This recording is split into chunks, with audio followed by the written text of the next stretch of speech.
Il y a 200 ans, un soldat de l'armée de Napoléon a fait une découverte extraordinaire en déterrant la pierre de Rosette dans un site d'excavation près du Nil. Cette découverte allait ébranler le fondement même du christianisme. Cette pierre, renfermant un décret écrit en grec, en égyptien démotique et en hiéroglyphes, a fourni la clé des mystérieux signes dont étaient couverts les statues, les monuments et les papyrus de l'Égypte antique, donnant ainsi accès à 3000 années de l'histoire et de la culture de ce pays.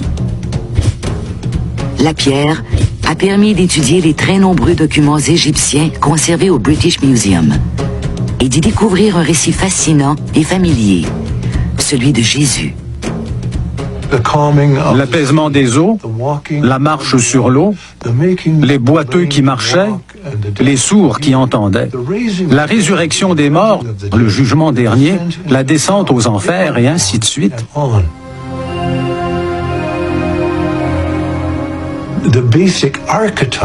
L'archétype de l'annonce de la naissance de Jésus par l'ange Gabriel dans les récits sur la nativité.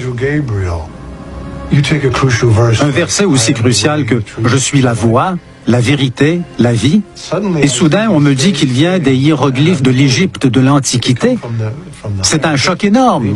Dans le temple de Luxor, des hiéroglyphes décrivent le récit mythique d'une conception divine, ou de ce que Tom Harper qualifie de naissance virginale.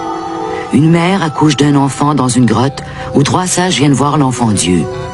Un récit remarquablement similaire à celui de l'église de la Nativité, sauf qu'il lui est antérieur de près de 2000 ans. Tom Harper a trouvé des références au bon pasteur, à l'agneau de Dieu et au Fils de l'homme. Il affirme avoir trouvé 180 similitudes entre Horus et Jésus-Christ. Horus est appelé Christos ou Ayusa. Sa mère vierge est la déesse Isis. Quand elle porte ce bébé, Horus, elle le tient comme la Vierge Marie tient le Christ. Les images de Marie et celles d'Isis et de Horus sur ses genoux étaient interchangeables. Dans certaines églises d'Europe, il y a une grotte au sous-sol où on peut voir une Madone noire. Et cette Madone noire, c'est Isis avec Horus.